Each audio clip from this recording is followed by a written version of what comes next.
Recording in progress. Like, I want a lot of money from this, or I want recognition, or blah, blah, I want to get a good grade. So if you're able to take the ego out of the word, that's something. So the monks are refers to kind of mind.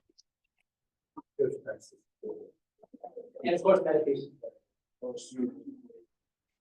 Raja Yoga. So- at the meditation. How is it different from what monks do in like India? Like, No, I was in India for 15 years before coming here. Oh, really? Yeah. oh, Our headquarters is in India. oh. So I was there on something. Give to her, yeah, she's been taking me away for like 4 years. That's why you take. And I haven't got it. Okay. Because I won't go to sleep with her. Yes. So, do you ever like study like, so do you read Sanskrit? Yeah, Sanskrit. Oh, Yeah. Sanskrit, okay.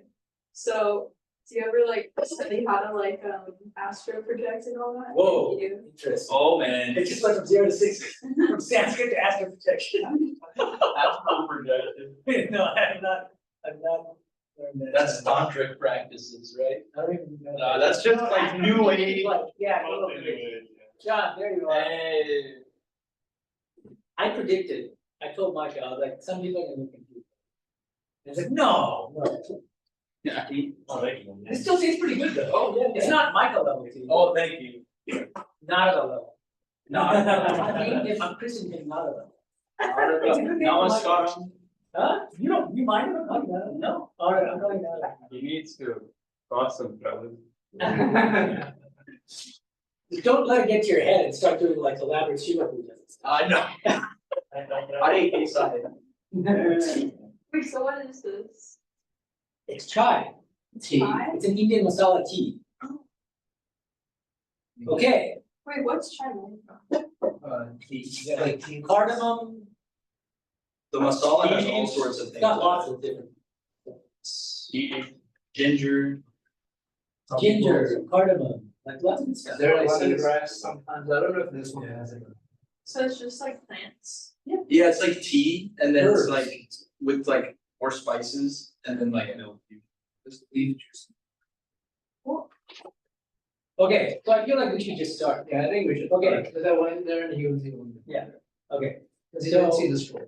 do you want to sit somewhere so that everybody can get time? Okay. And.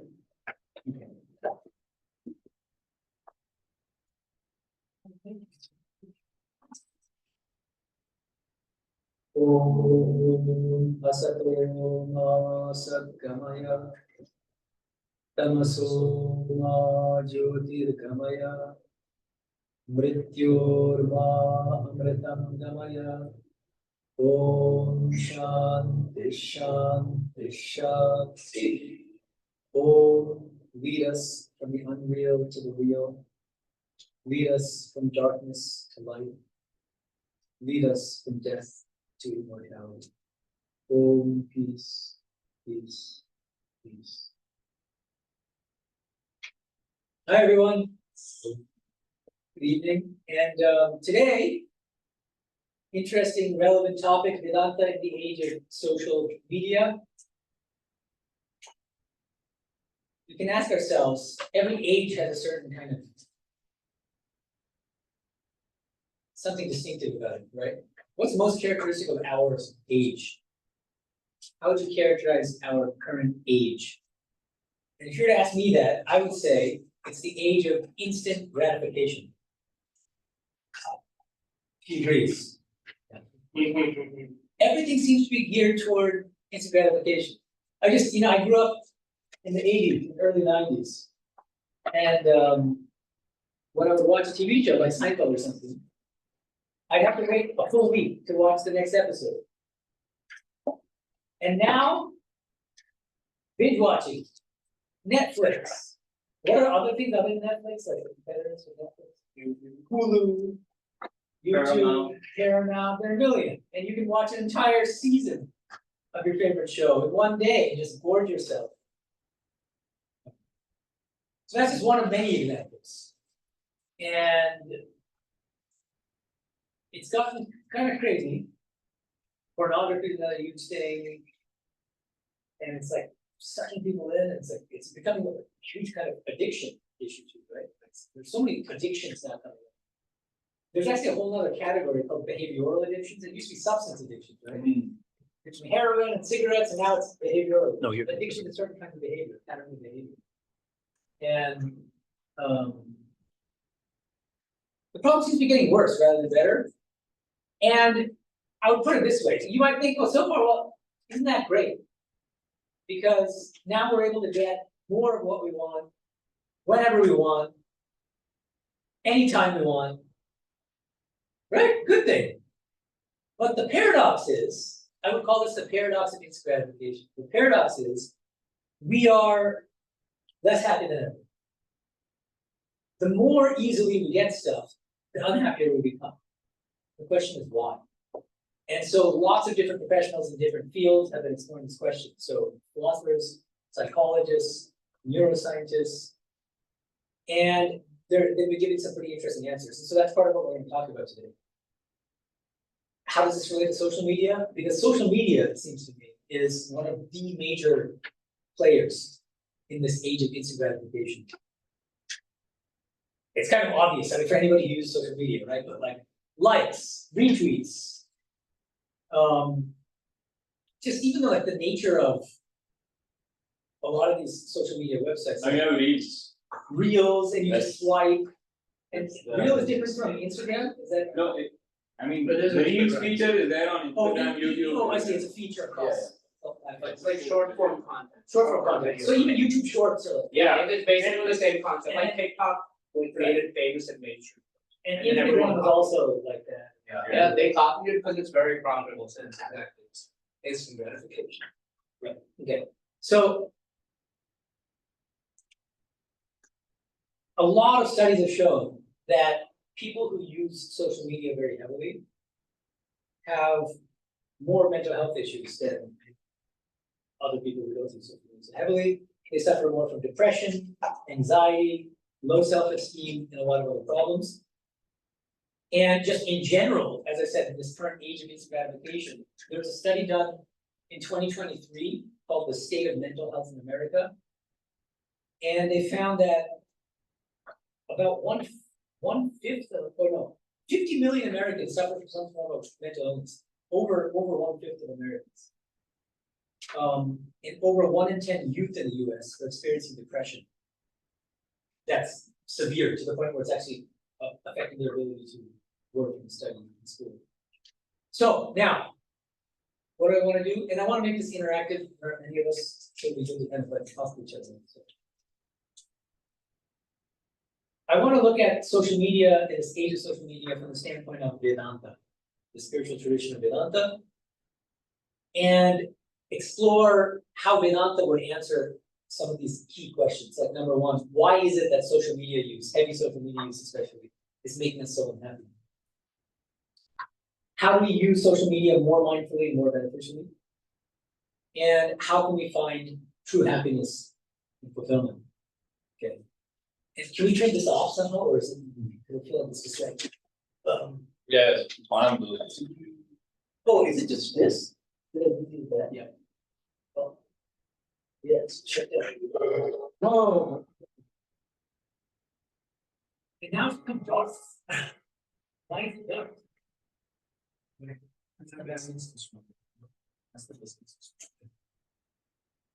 There we go. Okay, very good. Thank you. Oh, that's very good. I mean, I can turn it down. No, really, It's it's down a little. Like Vegas. Okay. Thank you. Yeah. I'm sorry, bro, I can't see. Okay. So now, all of you use social media, I assume, so there's no, Of course. so I mean, we don't need to talk about the benefits of social media because they're kind of obvious to people who use them. And each social media platform has different benefits, but like, even YouTube now, I think qualifies as social media. Yes. Because of Oh, YouTube pretty Shorts, much, because of definitely. comments, because of like, I mean, it's somewhere like that. And even, you know, I have this academic website that I use called academia.edu.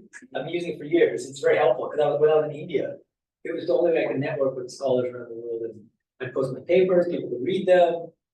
And even that, like recently that website has become, they're trying to be more like a social media website, like they're making it more like Twitter, which is awful, like I hate it, but anyway, it's like, people feel pressure, like even non-social media websites are like becoming sort of the hegemony of social media. Okay, so because you guys know what the benefits are, I want to talk more about the drawbacks and the dangers of social media. First of all, a lot of studies have shown that apart from affecting mental health, it also affects academic performance, which is relevant to students, obviously. And the key question, as I said, is why exactly does heavy social media use lead to mental health issues, depression, and so on, anxiety? I think the helpful place to start is a book written way back in 2007. And the moment I tell you the title of the book, you'll be like, whoa, like this is really old. Generation MySpace. Have you even heard of Oh MySpace? my Okay, God. so it's like first generation social media. That's where I'm most active. Yeah. So the author's name is Candace Kelsey, and I think she has a very good insight actually into like some of the main problems with social media, and those insights apply even now. If we can just apply what she said about MySpace, but just apply it to the new latest social media platform, Instagram. Okay, so here's what she says. One of her main pieces in this book is social media constantly drills into our heads three main values, like the three things that we should value the most in life. Number one, I must be entertained all the time. Number two, if you've got it, flaunt it. That's our language. And number three, success means being a consumer. These three things. Number one, I must be entertained all the time. Number two, if you've got it, flaunt it. Number three, success means being a consumer. Okay.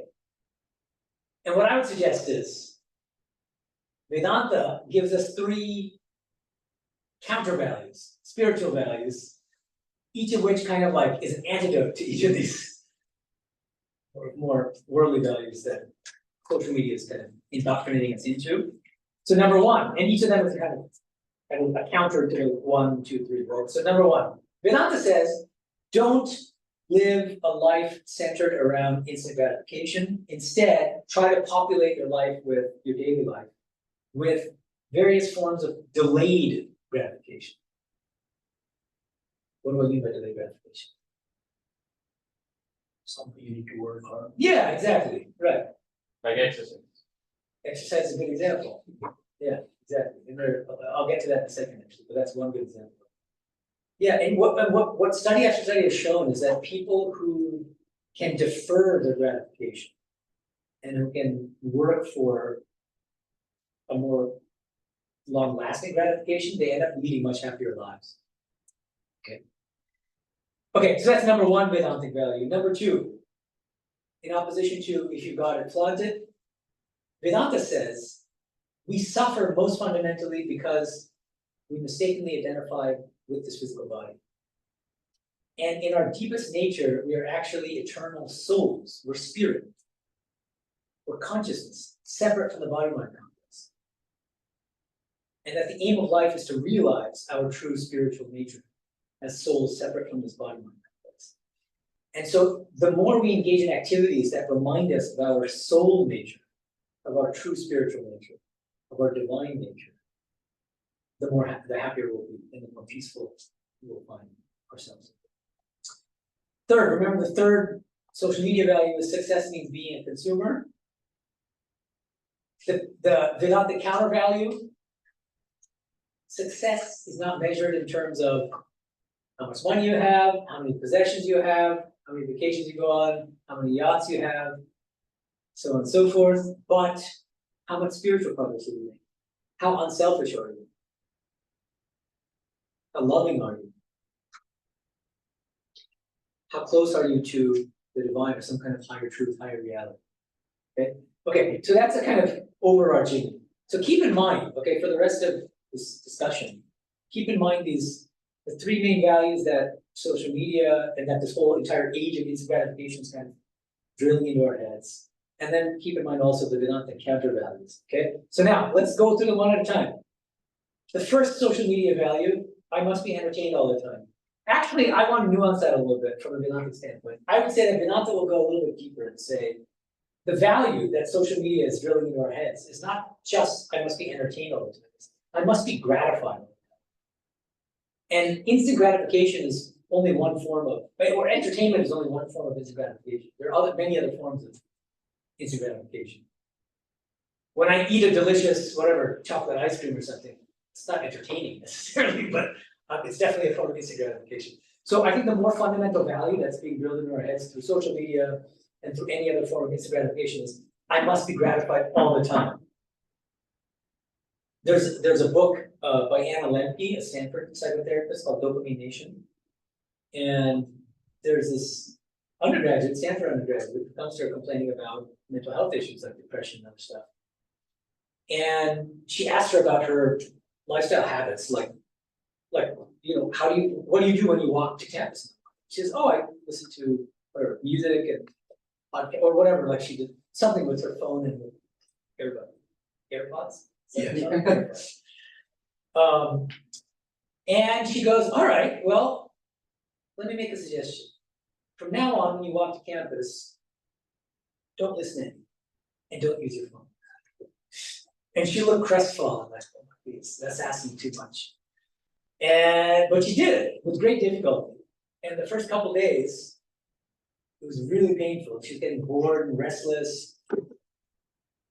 Hey. And she stuck with it though. And then after a few days, she started liking it. And she started feeling happier. She was having fewer mental health issues. And then when she checked in again with this psychologist, Anna Lemke, and I asked her, it's like, how are you feeling? She said, oh, I feel great. And she said, you know what? In the beginning, I hated it, but now I started noticing the trees. Like, it was a very beautiful statement, you know? But there's just little things in life that we took for granted when we were growing up. I grew up in the pre-internet age. But now this new generation, you're but born into this. Okay, sorry, I went off on a tangent there. Okay, so in any case, first value, I must be gratified all the time. Now, social media is obviously geared toward instant gratification in a million ways we already talked about. It's all about rewarding people instantly and assuming that they have zero attention span. They have the attention span of a hamster. And if you have the attention span of a hamster, try to make it even, like the more you gratify, the shorter the attention span becomes, right? I imagine that has consequences for studies too, right? It's probably harder for students in the new generation to like just concentrate and read 20 pages of a textbook in one sitting, right? It's almost impossible. Yeah. So it's having real world consequences, right? Another part of this whole social media puzzle about why it's causing so much unhappiness is algorithms, which people who work in IT will know. Damn, you're trying to put me out of job. The masterminds. They're the real evildoers here. They're the whole. Have you seen the movie The Social Dilemma? Yeah. Yeah, 2020, right? So the whole movie is a cautionary tale about algorithms, basically, social media, and how they're like very consciously manipulating us. I think it's a little too dystopian, but Okay. All right, we'll make a case for well, I can make a very good case. It's it feeds me. Yeah, you're not biased at all. You were showing good. So. Okay, all right. So, well, what's the problem? Well, there are a lot of problems with algorithms. But one of the problems is all these different social media platforms then become echo chambers, right? Yeah. Because the moment you click on one hamster, now we're on a hamster, so like a cute hamster clip or something, it's gonna kick back 10 more increasingly weird hamster videos. They get like weirder and weirder, more shocking. And that's true about politics. So let's say I click on one, whatever, Republican, it's gonna give me like extreme far right stuff, you know. And so it has very insidious consequences. It's probably feeding into the polarization of our country. Google surprisingly is way more unethical than Facebook about it because they sell your data to like all these companies. Right. Well, that's also part of what Social Dilemma, that documentary is about, is that Tristan Harris, right? He's a former Google employee. He made this famous statement. You know the statement I want to say? Say it, If you're not paying for the product, you are the product. you are the product. That's the statement. If you're not paying for the product, you are the product. Yeah, that's very true.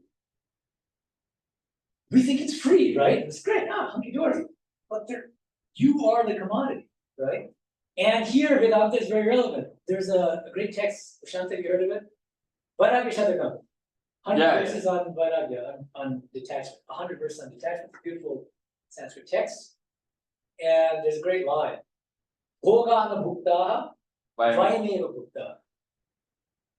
Bhoga means enjoyments, worldly enjoyments, whatever they are, any kind of form of instant gratification.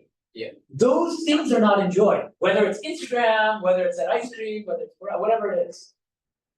We are consumed by those very enjoyments. We become the victims. They're using us. That's literally what's happened. Yeah, that's what this whole social dilemma stuff is about. How we are the commodity. And we've lost agency. We've become kind of puppets in the hands of these like massive companies. It's interesting. And it's all very behind the scenes and creepy, right? It's like we don't even know that it's happening. It makes it all that much more insidious, right? Another thing, as I said about attention span, one of my favorite poets, his name is T.S. Eliot. I'm sure some of you read him in high school, right? The Love Song of the Average Proof Rock, The Wasteland. So in the Love Song of the Average Proof Rock, there's a great. Oh no, this is a much later poem. It's from Four Quartets. He's sketching the scene. Now you have to remember that he's writing almost 100 years ago, and he's in London. So there are subways. So he's thinking of this is pre-internet, pre-whatever, but people are reading newspapers. And so even at that time, people are already distracted, right? So they're sitting in the subway together, and each one of them has their head buried in the newspaper. And so he refers to the scene. He's talking about these things, men and bits of paper. And he's got this great line: distracted from distraction by distraction. And that's even more true almost 100 years later than it was in his time. Distractions are being multiplied.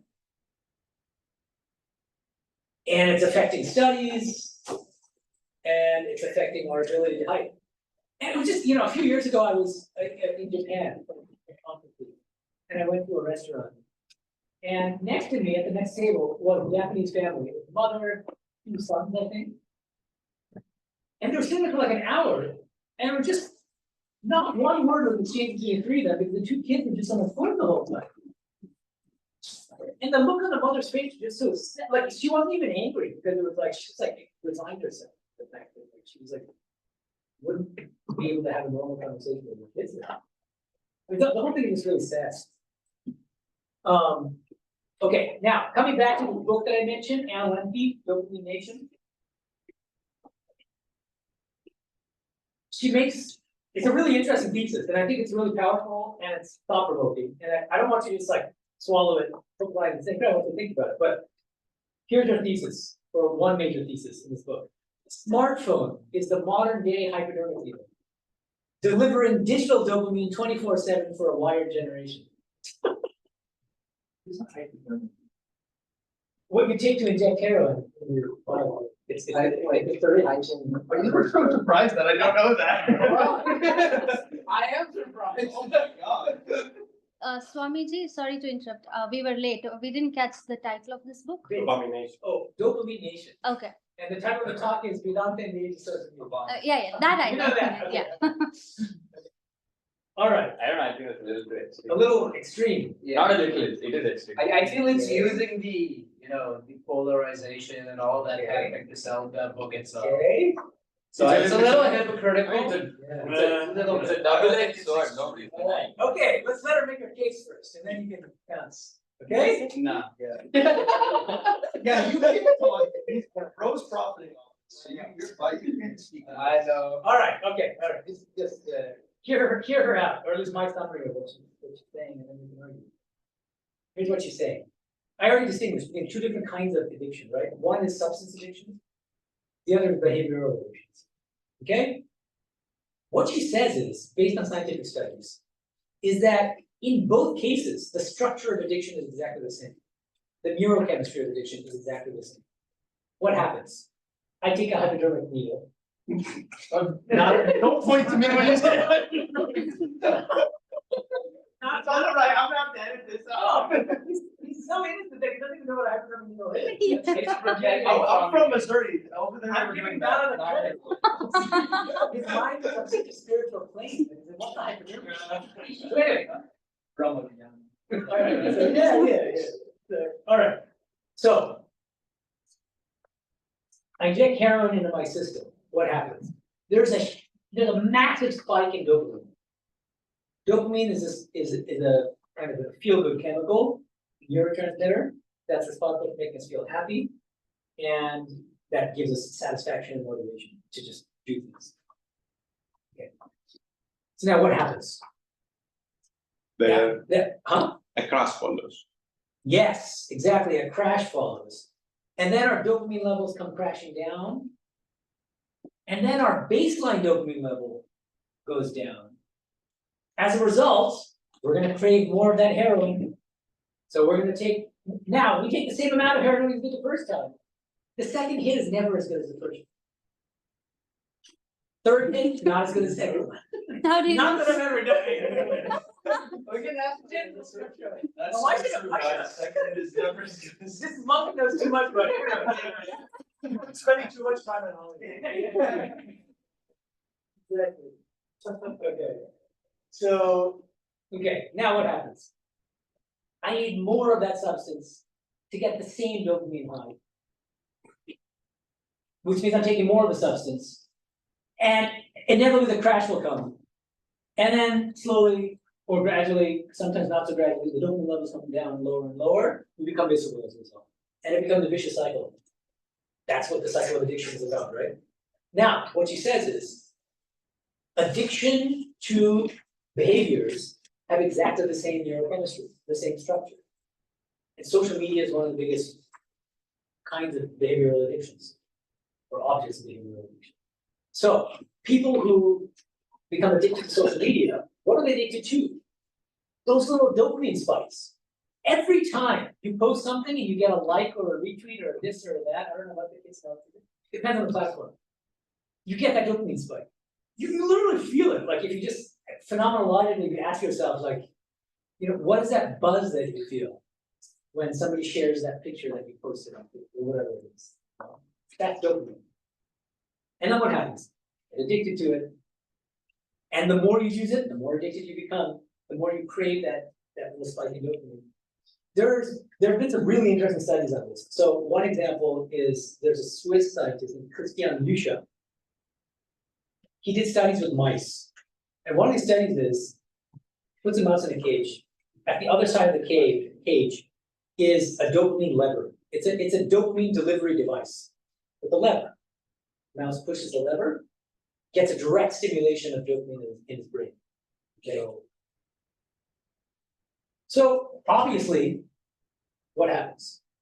The mice are just tapping the lever, won't stop.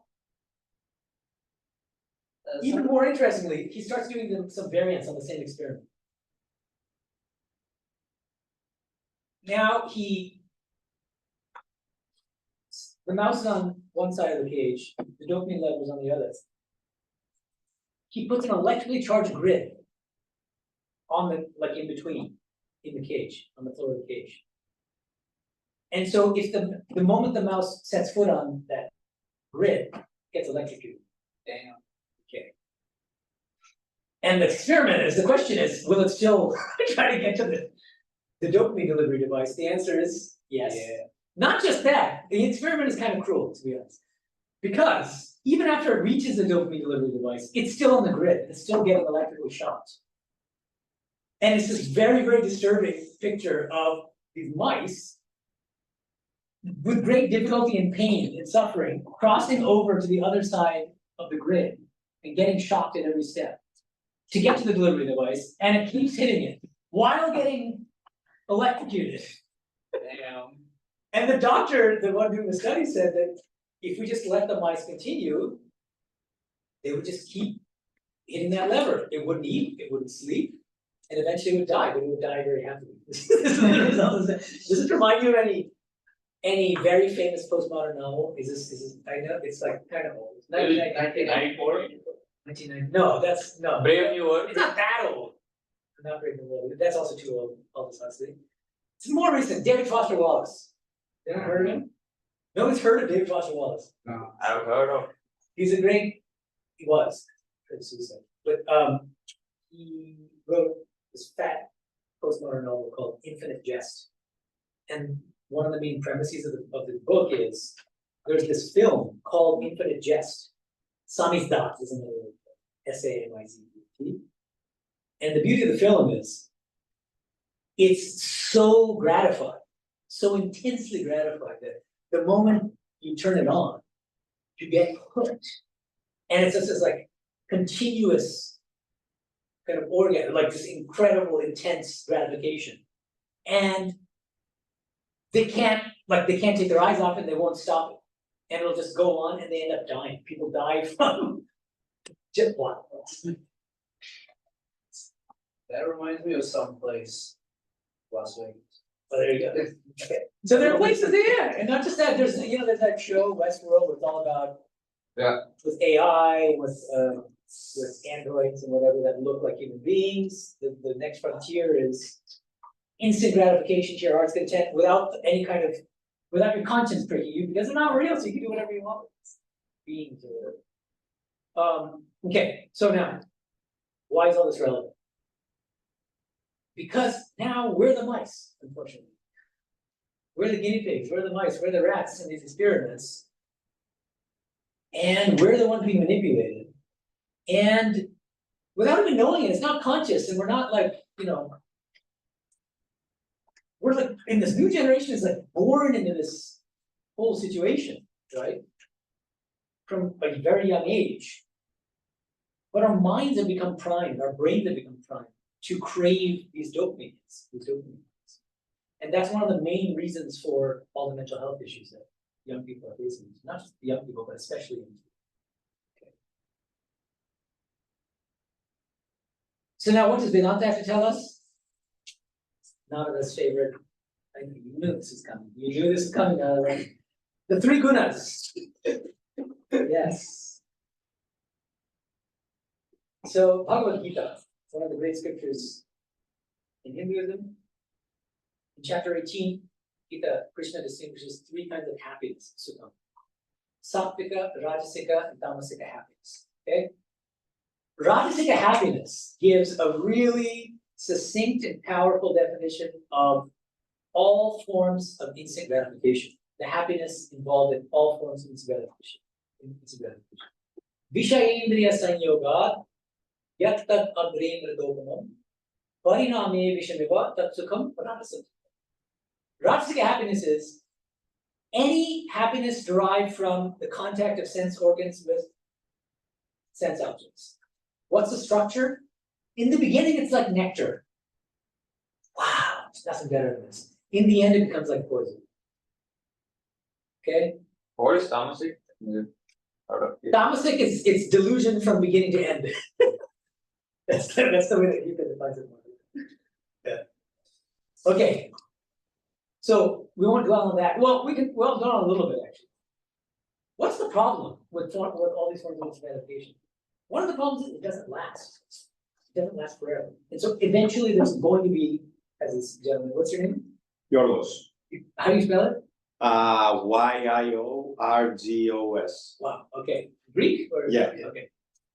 Okay. So Yorgos? Well, Yes, yes. Okay, Yorgos. Yeah. And Yorgos points out there's always a crash, inevitably. And the higher the high, the lower the low. The bigger the crash.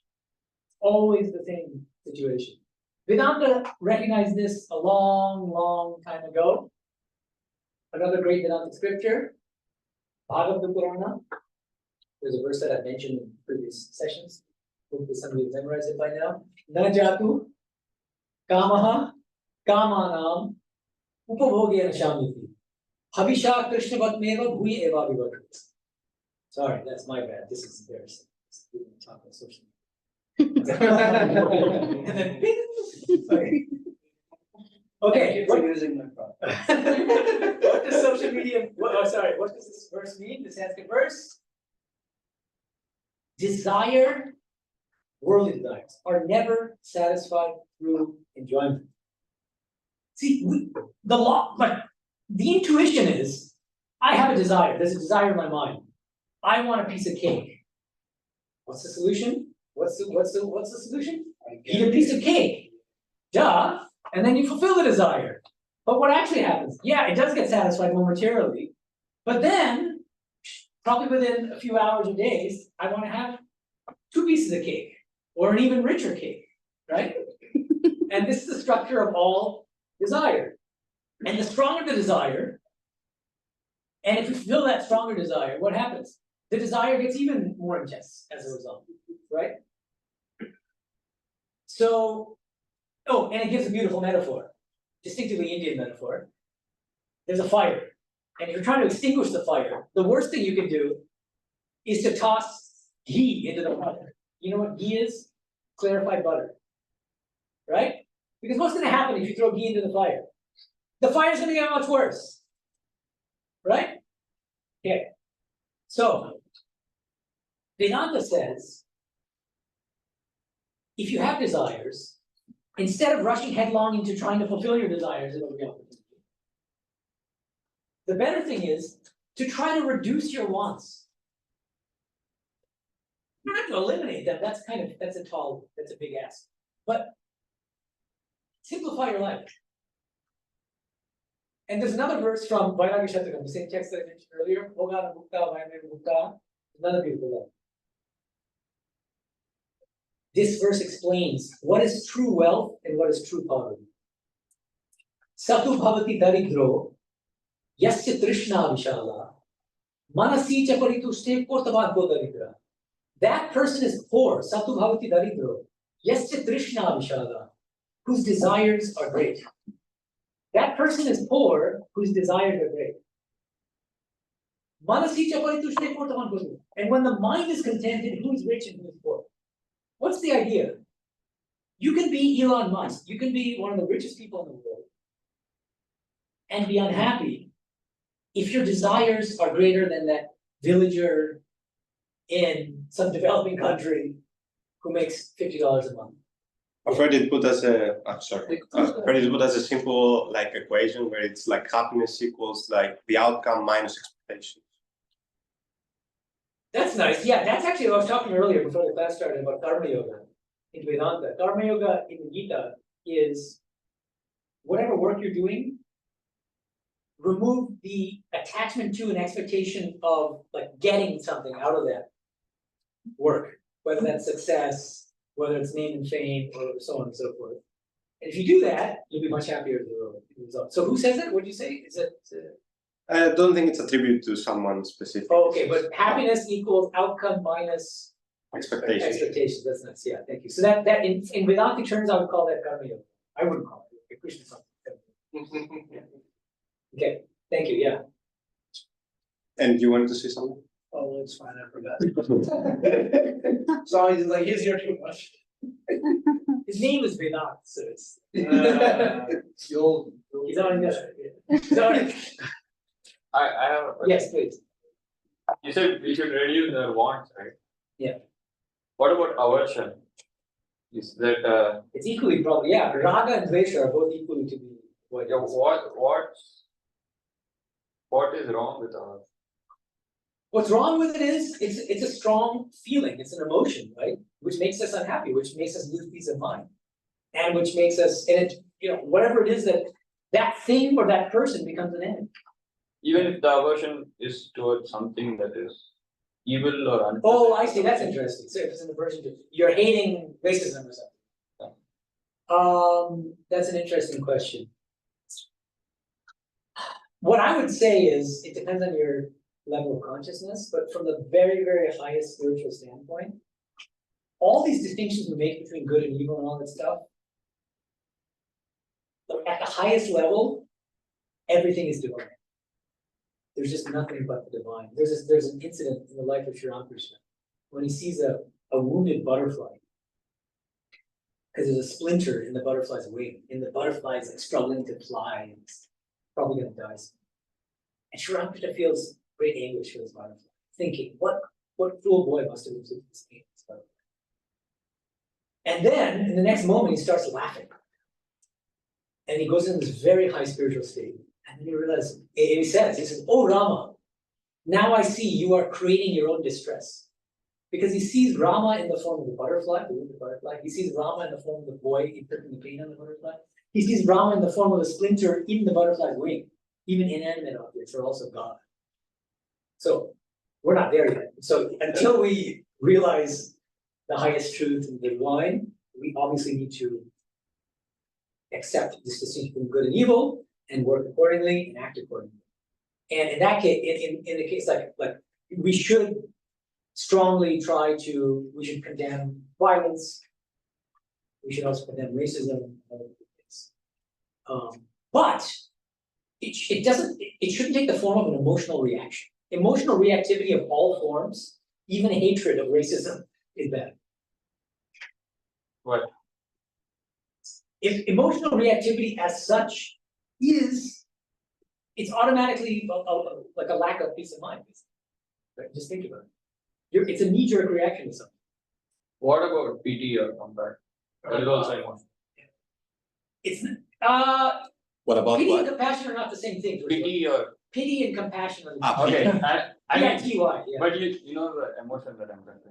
Pity or something. Yeah, pity actually has more negative connotations, I think, but because it also implies that the person is on a pedestal looking down, deigning to kind of take pity on this poor soul. But compassion is nicer, empathy is even better, I'd say. I don't think that's an emotional reaction at all. You see, that's coming from a place of love, and it's deeper and it's not reactive.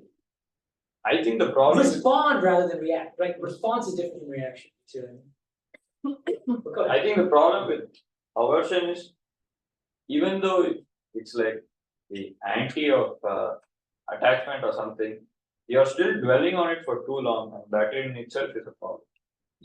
What are you talking about now? Sorry? I'm saying the problem with aversion Yes. is maybe because you're dwelling on it long enough, that itself is like I don't know, instability in your mind or something. No, but if you dwell on God, that's a great thing. That's a spiritual point. It's called meditation, right? So just dwelling on something is not a problem. Depends on what you're dwelling on, but it's not just that. It's more than that. I think that the deeper problem is emotional reactivity. Emotional reactivity, what happens? It hijacks the mind, and you get identified with that wave of emotion. You completely lose your consciousness, your spiritual consciousness, that your soul is separate from the body mind. Because emotional reactivity happens at a level of the pranamaya atma and the annamaya atma and the manomaya atma. These are terms in Vedanta. There are 5 levels of being. I'll get to it in a second. So annamaya is the physical body. Pranamaya is just beneath it, and it's a kind of the vital body, you can call it. Okay. The realm of feeling, or emotions, feelings. So the emotional reactivity is kind of just, it's really there mostly at that level. Manomaya, level of mind. And then intellect, and okay. But the point is, emotional reactivity always comes from identifying with what you're not, with your body and with your mind. See, that's the deepest Vedantic answer to your question. Is empathy considered emotional reaction? No. No? I don't know. It's not. I don't think, is love an emotional reaction? No. Lust is, or could be, right? But not love. It's not the same thing. So, okay, but now let's, oh yeah, sorry. Yeah, I was gonna ask, so you think there's a distinction between love and attachment? Absolutely. Okay. Yeah, Sri Ramakrishna, he was a great rhymester. He taught in Bengali. And so he used these 2 Bengali words and he contrasted them. He said there's Maya and there's Daya. Maya and Daya. He says Maya is selfish attachment to me and mine. I love my kids. I love my car because it's my car. I love my cat because it's my cat. Right? And then he says there's Daya, which is loving everyone equally because you see the divine in everyone. The same divine in everyone. So that's the difference. There's the difference between lust and love, there's the difference between selfish attachment and a universal spiritual love. Yeah. So I guess my question is, we've been talking about, okay, yes, we should reduce desires and stuff, but how do we do that apart from satisfying those desires. Because other than just being like, okay, I'm gonna go through austerity, like, is there any other way to actively be like, okay, I don't desire this anymore apart from, well, having it and then knowing that I don't want this. Yeah, but so here's the way I put it, okay? Swami Medhananda used to say, the secret of life is not enjoyment, but education through experience. Okay, all right, very profound. Yeah. And so now think about it. Think about like what it is, whatever. So you have a very strong desire to do X. Vedanta doesn't say don't do X. It might for the very high level spiritual aspects, but that's not for everybody, right? So take a step down. What Vedanta will tell you is go ahead and experience X. Go ahead and get it. But experience X mindfully. Try to learn from that experience. Keep your head up while you're undergoing that experience. And ask yourself before you get into that experience of X, what do I want out of X? And then in the midst of experiencing X, am I getting out of this X that I thought I would get out of it? And after the experience, do a postmortem and ask yourself, what did I really get out of it? Because many times, like, you do get, you're usually looking for enjoyment and you do get it in the book. Yeah. But then after the moment, you're like, oh, I'm no longer in the state of enjoyment. Not just that, it's usually worse. Yeah, exactly. And then You get- as you said, you start to look for more, so. Yeah, and it's like, and there's so many different reactions that you have to it, Right. and then it can even make you more depressed. Yeah. There might be a little bit of bliss or happiness, and then a long-term kind of negative state, you know, that's very common in most forms of gratification. And the stronger the form of this gratification, the more likely it is that you're gonna fall into a kind of long-term unhappiness as a result, in the long term. So now, coming back to the three gunas, not his favorite. I was getting worried. I gave him a new name, I'm very excited. Good. I just gave him a name, yeah, got it, it's a nice name, right? That's a nice name. Yes, that's, everybody call him. They already got to his head, it already got to his head. It's not highest namaskar. Okay. Now, listen carefully, folks. What is sattvika happiness? This is what we're trying to aim for. In spiritual life, to be happy, we need to make ourselves as sattvic as possible. So what is sattvika happiness? Yattad agre vishameva pariname mritopamam tatsukham sattvikam proktam atma buddhi prasadajam. Sattvika happiness has exactly the opposite structure as rajasic happiness. It's like poison in the beginning. Don't like it. In the end, it becomes like nectar. Ah, it's amazing. And why? This is so sattvika happiness is always a delayed gratification. And why is the reward so great? Why is this the recipe for true happiness? Because of this last very evocative Sanskrit phrase in this verse, Atma Buddhi Prasadajam. Sattvika forms of joy are born of the gratification of the Atma, which is our higher intellect, our intelligent will, and our Atma, our soul, the deeper soul within. So Vedanta gives a very deep analysis of why, for instance, the top 10 Billboard hits. Is Billboard still a thing now? Yes. Yeah. Okay. Like the top Taylor Swift song or whatever it is nowadays, like versus let's say some like beautiful classical bhajan or some kind of really nice spiritual song of some sort. It could be Western sacred classical music, it could be something Indian classical or something else, right? What's the difference? Vedanta will say the top 10 pop music hits are Rajasika, typically Rajasika, in many ways. Analyze the lyrics. In general, lyrics are all about worldly things. Oh, why'd you break up with me? Why don't you love me anymore? I love you. Boo, boo, boo, boo. It's mostly, that's what these lyrics are about. And even the nature of the music is very different. Strong bass line with bass beats. You want to get up and you want to dance and this and that. So all of this is geared toward this instant gratification, more Rajasika. Because it's gratifying what? The body and the mind, or some combination of both. And that's actually a mechanism in social media too, where all these songs go viral. Yeah, exactly. Yeah, absolutely. There's a formula, an algorithm, if you will, kind of organized, planned by the people like You're gonna put me at Are you working at Meta or something? Yeah, LinkedIn. LinkedIn, okay. Oh, Microsoft Resources. Yeah, LinkedIn shorts and. Yeah, they do. They do. And the worst part is they're getting really popular. Oh, No. the worst part, you're doing your job good. Oh, I'm getting paid, so. We're good. going to. Okay, anyway, let's rein it in. So now, coming back, Sattvic joy, All good, bro. what are examples of Sattvic joy? Give me some examples. You mentioned one, Exercise. exercise is a good example, even though it's not an obvious one, because people might think that's very Rajasic, because it makes you hyperactive and you're running around, and it's true in a sense, but I would call it kind of Sattvic or Rajas. And there's a reason why a lot of people, most people, don't like getting up in the morning and going off for a morning jog and, you know, a lot of people buy gym memberships, very few actually walk into the gym, or there's this honeymoon period for like a week and then they just stop. And then the gyms make a killing. Yeah, does the goal of the exercise not determine what category it falls? Like, for example, if it's only to like look good. Yeah, I get it, no, that's great, yeah, and motivation, it's really about motivation, like, why are you exercising?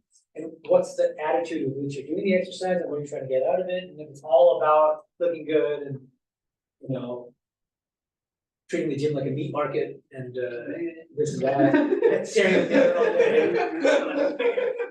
Yeah, that becomes very nice, right? You just give personal attention. But if you think of the body as a temple of God, and you're doing it to stay healthy, and you can even, I have a whole lecture, if you look it up on YouTube, it's about spiritualizing physical fitness. And I'm a jogger. I have a torn meniscus, unfortunately, but so I'm just slowly getting back in the jog. But I swim too, and so like repetitive sports are great because activities, because you can repeat the mantra mentally, and you can synchronize it with your breath, you can synchronize it with your stroke if you're swimming, you can synchronize it with your stride if you're running. You can spiritualize it on the spot, so that's a great point. Exactly. So exercise is a good example. Studying, right?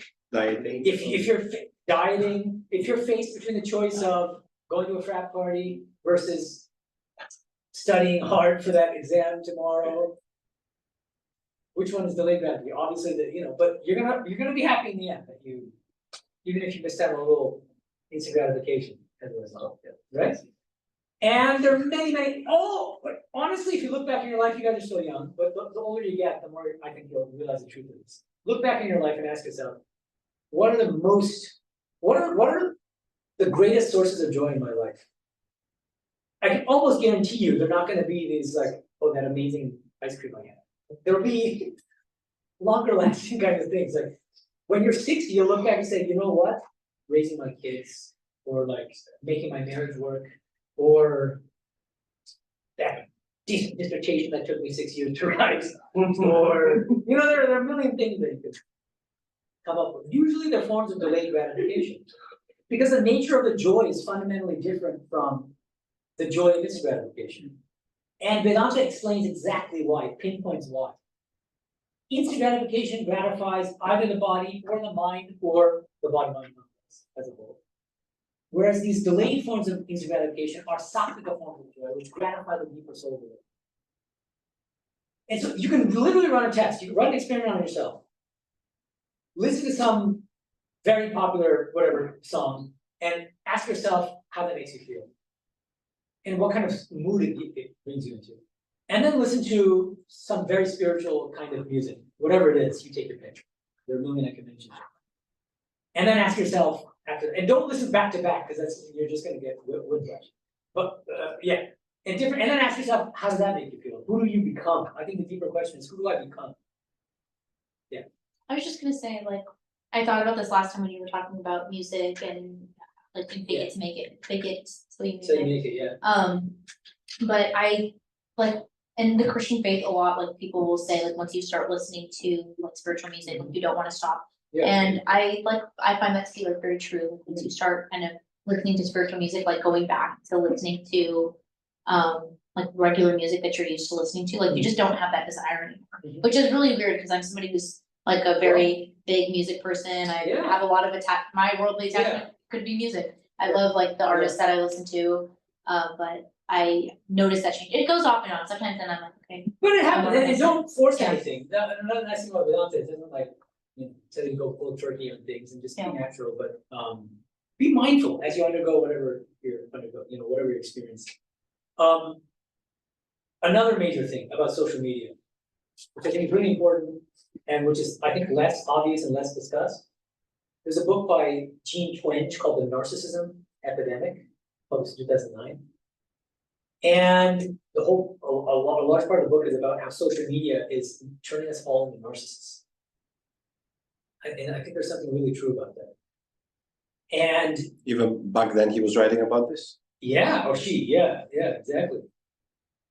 Time magazine has this, it used to be politically incorrect man of the year, now it's person of the year. And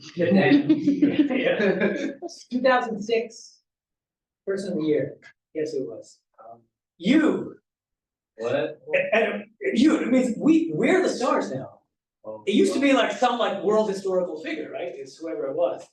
Now it's, and a YouTube co-founder, Chad Hurley, he made a very profound statement, and it shows how sinister these like the creators of these big social media platforms are. Chad Hurley says, Vedanta, shut up. I can tell. Okay. What does Chad Hurley say?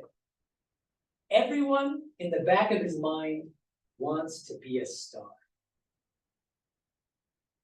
It's kind of creepy and sinister that the guy who created YouTube knows this. He wants us to get sucked into this whole like mania to become a celebrity, and it has real world consequences. What happens? People want to be celebrities, and now with social media, every single one of us can become a celebrity, if only for a few minutes or a few days or a few weeks. Andy Warhol said, Andy Warhol was one of the, I'm sure you've heard of him, right? Super famous. He was like an avant-garde, postmodern kind of artist, but way back in the middle of the 20th century. You know what he said then? In the future, we will all be famous for 15 minutes. And it's literally coming true now. And what happens after the 15 minutes of fame? Some people are committing suicide. We know these cases, right? Of these like huge, what do you call them? Influencers? Yeah. Yeah. Yeah, but there's, It's another the thing. Instagram influencer, is that what? Yes. Influencers. Right, okay, yeah. So anyway, they get their 15 minutes of fame, they come crashing down, and it's like the public moves on to the next new whatever. And they are in the dumps after that. And it can even lead to suicide, depression, and a million other things. Thinking of YouTubers? Huh? Thinking of YouTubers? You can, but Like you're looking for that word, YouTubers? I feel like every platform has their own Oh, version of an yeah. influencer. Like I think that they're like Social media social media celebrities, Content creators. content creators, yeah. Logo. Like what would you call a Twitter influencer? Like Annoying. Very real. Elon and Trump. Well, now he's no longer. Well, No, he's yeah. back. He's back. Oh, he's back. Oh, I'm so excited. Okay, It's funny, it's very funny. so let me wrap up this discussion by suggesting a few practical tips here, because you asked before that, well, is it practical for us to just practice austerities and to be monks? No, that's not what I'm saying either. What does Vedanta say? Here are some practical tips. First of all, always remember, and some of you came late, so I'm going to repeat this thing. Candace Kelsey, in her book, Generation MySpace, says that social media is drilling into us constantly 3 fundamental values. Number 1, I must be gratified all the time. Number 2, if you've got it, flaunt it. Number 3, success means being a consumer. Okay? And Vedanta proposes 3 counter values. So it's really important for us as spiritual aspirants to keep in mind what these counter values are and to try to cultivate them. Number 1, Vedanta says, populate your life with various forms of sattvika happiness, delayed forms of gratification. It could be the joy you get from spiritual practices like meditation. It could be the joy you get from any kind of delayed gratification, like working on studying for an exam, making a relationship work, raising your children, finding fulfillment in a career. And work is, like, it won't be that gratifying if it's too easy. So there's a kind of sweet spot between like something being challenging but not too hard that it would be too hard for you, and then you get discouraged. So it's challenging but not too hard. And it like maximizes the use of your energies and your abilities, right? That's the idea. And then you enter this flow state. Okay, so number one Vedāntic value, counter value to I must be gratified all the time is, hey, ease up on the instant gratification and look for sattvika forms of happiness in your life, delayed gratification. Number two, the more you're on social media showing off how beautiful you are and admiring how beautiful other people are, and the more obsessed you become about why is, like, you can never be the most beautiful person in the world. It's not possible. And so the problem is, no matter how beautiful you are, you're never gonna be happy. And it's the same problem with being filthy rich. There's always gonna be somebody richer than you. And if you're the richest person in the world, which you could be, if there's a stock market crash, suddenly you're gonna be number 15 rather than number 1. Or you can be thinking, oh, I'm a billionaire, maybe I can be the first trillionaire. Trillionaire. Well, yeah, you're never satisfied, right? Because the desire is not fulfilled. That's why the truly content person, the truly wealthy person is the one who's content, right? And the third counter value. Oh, and so more fundamentally about this, if you got it flaunted. Vedanta says, what's the fundamental problem with that? You're not the body. All our problems stem from the fact that we think that we're the body. We are souls, we're eternal divine souls, using the body and using the mind as its instruments. It's as absurd to say that I'm the body as it is to say that I am my Tesla. Nobody says that, or you shouldn't be saying that. Maybe Elon does. But no, you say, I use this Tesla to get around, to drive to campus, to get to work, to drive back to school. It's my instrument. Exactly like that. You should say, my body is my instrument. That's a much healthier spiritual attitude toward your body, toward the mind. Okay? Third counter value. Instead of success means being a consumer, success means, am I becoming more loving, less selfish in my day-to-day life? Am I being less emotionally reactive in my day-to-day encounters with other people? Am I becoming more and more humble? Am I making spiritual progress? These are the true measures of success from a Vedāntic standpoint. And now, coming to Vedant's question about what should we do, practically speaking? Should we just go cold turkey on social media? No. First of all, ask yourself, how serious a problem is social media for me? Maybe you think that, oh, well, I only use it for what, half hour, 1 hour a day, it's not that big a deal. Or maybe you can pinpoint, like, my use of YouTube is fine, but my use of this is problematic. And so you can do more fine-grained analysis. You have to be really honest with yourself. And you might take the help of your friends and loved ones who can be brutally honest with you, take you to a few pegs when you need to. So be mindful. Remember, the secret of life is not enjoyment, but education through experience. So as you're experiencing social media and using social media, be mindful. What am I getting out of it? Why do I like this particular social media platform so much? Why do I like it more than the other platforms? These are the kinds of questions you can ask.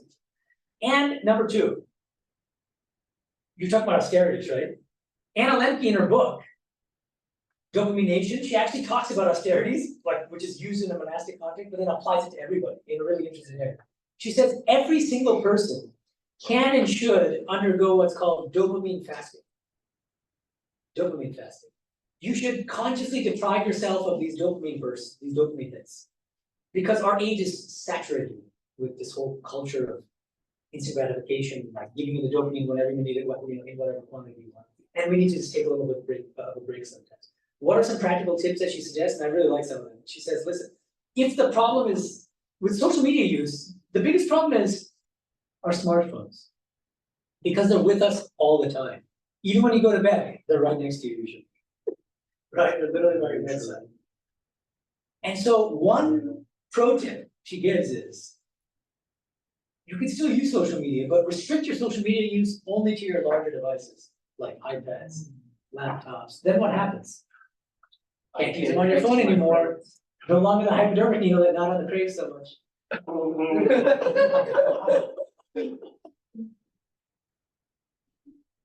Okay, so that's one thing. Dopamine fasting. You should also do other things. And think about it for yourself. What are other ways you can dopamine fast? Another way might be let me restrict my social media use only to certain times of day, or when I'm done with my work or studies for the day, or I won't use my phones at the dinner table. That's, certain kinds of. Yeah, there are also apps coming out that like restrict app usage. Like you can always use screen time on iPhones and stuff. So you can set time limits for specific websites and stuff, but there are also apps that can do stuff for you on top of that. There is one called Opal, OPAL, that I'm using, and there is another one called OneSec, as in 1 second. You can set it for a specific app in the free version or for however many apps you want in the paid version. And when you click to open an app, it first gives you like a screen for 5 to 6 seconds, telling you to take a deep breath. And then it shows you 2 buttons, yes, take me to that app, or close the app. And that was annoying enough for me that I've stopped using Instagram, for example. Oh, damn. That would never work for me. I tried something similar. And then I'd always wait, I'd just look away, do something, and then click yes. Like that hamster. Okay, we've got to move to Aarti, so let me end on this note. One last tip. Because we live not only in this age of instant gratification, age of social media, but it's an age of narcissism. One of the best things we can do is to serve others in some way. Serve others in some way, and I don't want to say in what way, it doesn't have to be a soup kitchen or this, but small ways.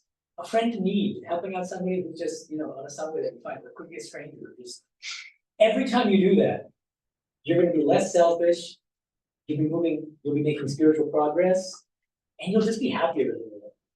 All right, thanks guys. Om Shanti Shanti Shanti Hari Om Tat Sat. Thank you so much. Everyone come to our. It's good, yeah. It was the first time, Julie. Are you coming to And, Aarti? have I seen you before? I think You I should did go. meet you. You should see it. You may have seen me in the Hindu New Year celebration. Okay, yeah. You seem familiar. Like,